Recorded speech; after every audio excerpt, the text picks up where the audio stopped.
ጳውሎስ ወደዚህ ከተማ መጥቶ ወንጌል ከሰበከ በኋላ ከጳውሎስ የእግዚአብሔርን ሐሳብ የሰሙ ሰዎች ወደ ሰባቱ የእስያ ከተሞች ወደ ፊላደልፊያ፣ ኤርጋሞን and ሎዶቅያ፣ ሰምርነስ፣ ቲያጥሮን ወደዚህ ሰርደስ ወደዚህ ሰባቱ ከተሞች ወንጌል ያደረሱት በዚያ ከጳውሎስ የሰሙ የጳውሎስ ደቀ መዝሙሮች ያንን የወንጌል ዘር እንደዘሩ ሰምተናል። ጌታ ይባረክ። ያንን ከሰማን በኋላ መጨረሻ ላይ ደግሞ ራእይ መጽሐፍ ላይ እንዳየነው ቸርቾቹ ላይ የተወሰኑ ስፒሪቹዋል ዊክነሶች ሲፈጠሩ በ63 ዓመተ ምህረት ጳውሎስ የመጨረሻ በፓሌስቲና 2 ዓመት ታስሮ እንደነበር እግዚአብሔር ቃል ይናገራል። አክቹአሊ ጳውሎስ ባገለገለው 35 ዓመት ነው ያገለገለው። ወደ ጌታ ሲመጣ የ30 ዓመት ጎልማሳ ነበር። ከዛ በኋላ 15 ዓመት በአውሮፓ ሀገራት ብዙ ስቴቶችን ዞሮ አገልግሏል። 20 ዓመት ግን የምህረት ግዞት ውስጥ ሆኖ ነው ያገለገለው። እንደዛም ሆኖ ግን ከሜሴጁ ስቲል ነው በ21ኛው ክፍለ ዘመን የምንጫነው ድንቅ የመጽሐፍ ቅዱስ ሐሳቦችን ኦልሞስት አዲስ ኪዳን 1/4ኛን በሚገባ ጥንቅቅ አርጎ የጻፈ ጃይንት እግዚአብሔር ሰው ያ ቅባት በናዝሬቱ ጌታ ስም ያገኛችኋል።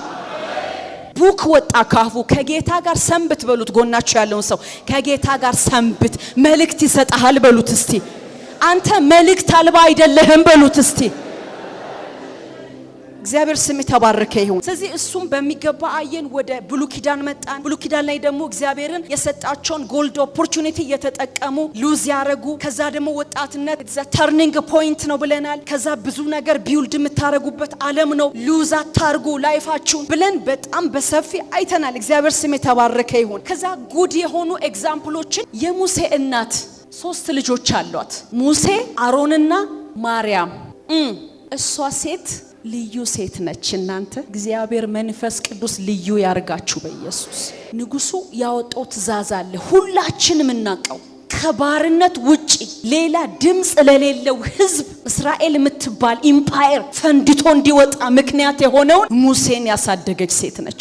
ልጆቹን ሼፕ አርጋ ነው ያሳደገችው። ሙሴ ሲወለድ እነ ማርያምና አሮን ሲወለዱ ያ ትእዛዝ የወጣ አይመስለኝም። ሙሴ ጋር ሲመጣ ግን የተወለደው ሁሉ ወዴት እንዲጣል? ወደ አባይ ወንዝ እንዲጣል። በዚያ ትእዛዝ መካከል 3 ወር ሸሸገች። አያችሁ፣ ከባድ ጊዜ ላይ ከባድ ሆና የተገለጠች ሴት ነች ማርያም። የማይመች ሁኔታ ውስጥ የንጉስ ትእዛዝ አለ፣ ግን የሄደችበት መንገድ ዋጀችው ዘመኑን። በቃ ልጁን አስመለጠች። ያ ልጅ ግን ንጉስ ሀገር መሪ የሆነውን ሰው ሙሴን አዳነች። አሮንም እንደዛ ነው። ይቺን ሴት እነዚህን 3 ያሳደገች የነ ሙሴ እናት ነች። በጣም ነው የሚቀናባት በእውነት። ዘመን ለመዋጀት እግዚአብሔር ከተጠቀማት አንዷ የነ ሙሴ እናት ነች። ጳውሎስ እንዳልኳችሁ በዚያ በ63 ዓመተ ምህረት ታስሮ ባለበት ቤተክርስቲያን ውስጥ ያለውን